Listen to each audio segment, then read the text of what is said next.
Welcome to another Rich Habits, Poor Habits webcast with Michael Yardney and Tom Corley. Welcome, Tom. Hi, Michael. How you doing? Great, thank you. Now, Tom, last week we started talking about the 15 habits. There's a lot more, but 15 key habits that self-made millionaires have. And the purpose of this, of course, is that if we can follow the lead of other people who've already walked the path we want to walk, then it's going to make life easier. So last week we spoke about 5 habits that successful people read consistently to learn, that they exercise for their body and their mind, they hang out with other successful people, they pursue their goals, and they get up early. But Tom, I know in your 5-year study, in your study, you actually found lots more habits. And I cut out how many years the study's been, because while it was an original study, you're a continual student of this, aren't you? Yeah, so I constantly go back to my research. I'm doing research of other third parties to see if I can corroborate any of my data, and most often they do. Sometimes I find information that I just didn't even contemplate when I did my research, and that's helpful. So yeah, this is every day I go at it, at least an hour and a half a day of research. But interestingly, that's one of the rich habits, that you're learning, you're improving, you're wanting to increase your knowledge, and you're testing yourself, so you're not accepting that you know it all and there could be other ways of doing it. So let's go through a couple more of the habits that your study has found that self-made millionaires have used to get themselves where they are. What's another good one? Well, this is one that I have totally adopted. It's multiple streams of income. I found in my study that 65% of the self-made millionaires had at least, or had 3 streams of income. There 44% had 4 streams, and 23% had 5 or more streams of income. So when I uncovered that one, I said, well, how can I add multiple streams of income? I was running a CPA firm. Well, I added financial planning. I had to go out for 3 years. It took me 3 years to get all the licenses and the designations. Now we have a very robust financial planning group. And then the author business. I published my first book, Rich Habits, in 2010. Last year I did close to $100,000 in royalties on that. My financial planning is like around 60 or 70. My CPA business is around 200. So I've literally doubled my income just by adding streams of income. So my point is, it works. I'm actually, the irony of all this is I'm following the rich habits, and in an odd way, I'm promoting the rich habits, Right. Now, one of the sorts of income I like is recurring income, because there's 2 sorts of income. There's linear income and there's recurring income. And I know the backstory that it took you a long, long time to do the research for your book, Rich Habits, your first book. And then it took a long time to write it.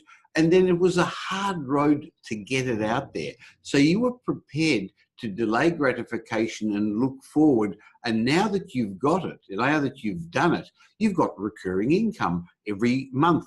There's royalties from the books that get sold. And that was the work you did before. In my line, property investors similarly save a lot of money to get a deposit, we call here a down payment, you call it there, and then every month the rent comes in and the property goes up in value. Same with people who have stock market investments or other businesses. The aim is not to get yourself another job. The aim is to get you not more linear income that if you don't go there, you don't get paid, but you want to get recurring income, Tom. Yeah, and this is important because the main thing that money does is it buys you freedom, and if it gives you the freedom to make choices in life. If you have all other streams of income, something goes wrong, with your job, a new boss, a new supervisor, or the company's going in the wrong direction and you don't like it, no problem. I'll just make a move. I can afford to. I have these other streams of income that will carry me until I get back on my feet with this, my main job. Another habit of successful people that I know we both share and we both admire is that they find mentors and they keep mentors, and they're prepared to pay for mentors. I hear a lot of people say, I have a mentor because they've read my books or read my blogs. No, they actually don't get the same information as the people who join my mentorship program or people who become your clients. But successful people find mentors that are going to help them get there, and they're prepared to pay for them, Tom. Yeah, and I, this you said before. I spent a lot of time doing this research. What I really did, Michael, in my mind, is I spent about 5 years being mentored by self-made millionaires. But they were telling me exactly what I needed to do to become successful in life without them knowing it, because they didn't know they were part of a study.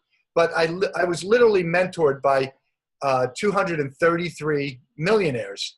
And boy, what a difference it makes. It completely changes your thinking. It gives you a compass. Most of us are running around. 95% of the population doesn't even know where they're going. They don't have a blueprint for their life. These mentors helped give me a compass and point me in the right direction. So you and I kind of mentor each other because we're doing a lot of the same research, and we feed off of each other. And this is what mentors do. They help their mentees grow, but they also learn from their mentees. It's not a one-way street. Oh, very much so. The teacher learns as much as well. So successful mentors look at your blind spots. They see your blind spots. They don't tell you what to think. They teach you how to think. And the other interesting thing is they help you network. So only in our last session, we discussed one of the rich habits is you deal with other successful people, but it's not who's in your address book. It's not just who you know, it's who you know knows. And by having a good network of people, you'll often find that your mentors will help you widen your network. Yeah, and in my mind, I think most people do networking all wrong. That's why I write so much about it. The only right networking is the networking that results in a long-term, strong, powerful relationship. If you're just running around handing out cards to people that you're not going to see for another 6 months, you're wasting your time.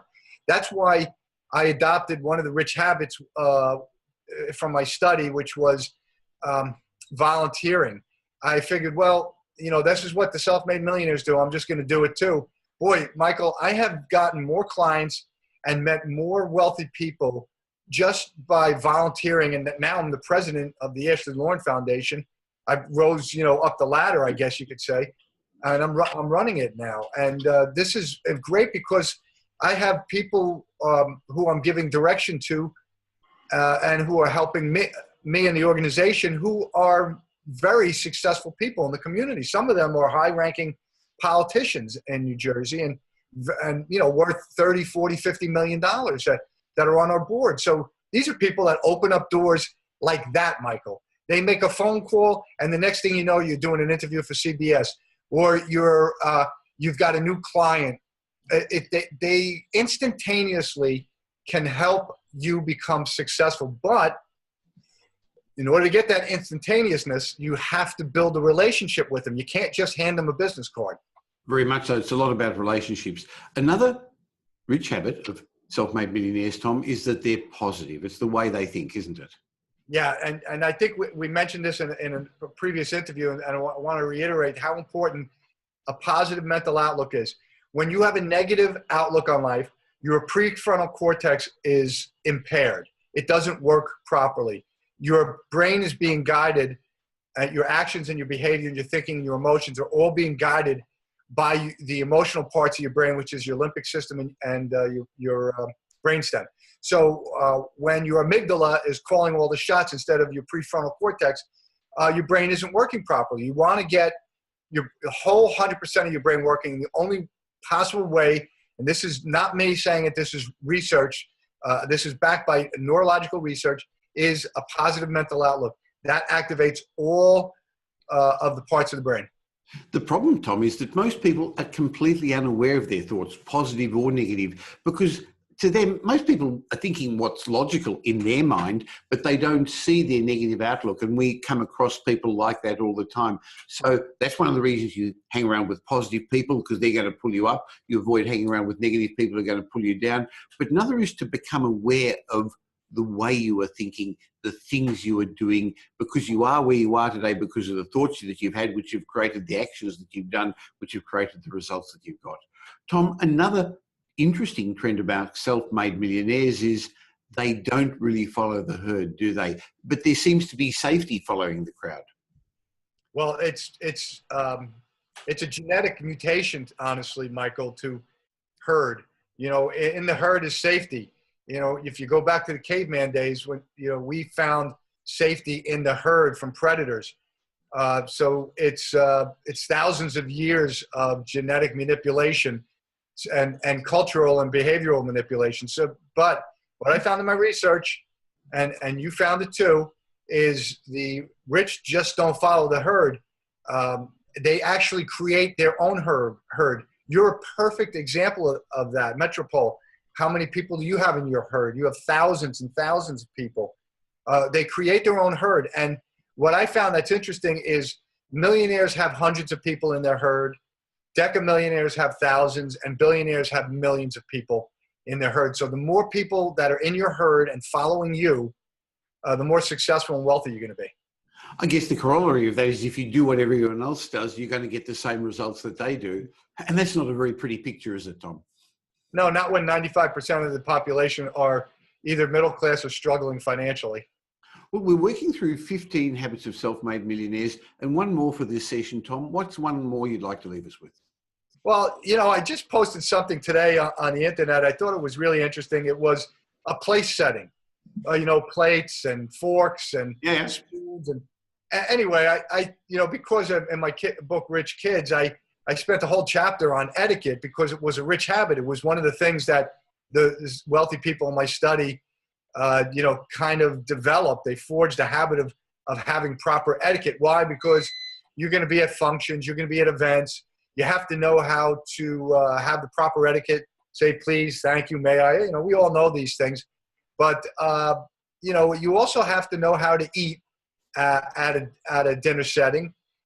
You know, there's certain things you just need to know, and I think it's missing in today's millennial generation, primarily because, you know, they weren't raised necessarily going to restaurants. They were going to fast food places, you know. So they don't necessarily know the proper etiquette when it comes to dining and proper etiquette when it comes to dress. So I think, you know, it's important. That's a rich habit that I think is really kind of missing in 95% of the population. That's really interesting because that's not one I would have put on the top of my list. But again, that's where your background in research has come. And I know there are different cultures and there are different countries and there are different ways of doing things. But it's just not only the mannerisms you do, but it's the way that you think behind it that I guess you're talking about, Tom, isn't it? Yeah, it's actually more of being considerate of the other people around you. Instead of being me-centered, you're you-centered. Hey, you know, I want to have proper etiquette because you know, maybe somebody invited you, a host. Wouldn't it be terrible if you had bad etiquette? That host would never invite you, and maybe that host is a successful person and you just slammed the door on yourself and you weren't even aware of it. Well, people judge you by the way you behave. It's a pity we say don't judge a book by its cover, but in fact, people do judge you by how you behave, how you look. So there are 5 more great habits of self-made millionaires. They've got multiple sources of income. They find mentors and they're prepared to work with mentors and learn from mentors. They have a positive attitude. They don't follow the crowd, the herd. They create their own herd, and they've got good etiquette. Tom, I've really enjoyed that, and I think if our viewers have enjoyed this session too, I'd really appreciate if they pass it on to other people. Click the social media buttons on the website that you're watching this on now, or on YouTube or on Facebook, please, because just like we want to pass the message on, I'd appreciate you do. And if, guys, you actually wanted to find out more about this, get Tom and my book, Rich Habits, Poor Habits. You get it at richhabitspoorhabits.com, or on Amazon. You can get the real book or the Kindle version, which I guess is a real book in a different way. And we'd love to share our research with you. And Tom, I really look forward to catching up with you again next week. Yeah, I'll be back, Michael. I'm not going anywhere. Thanks, Tom.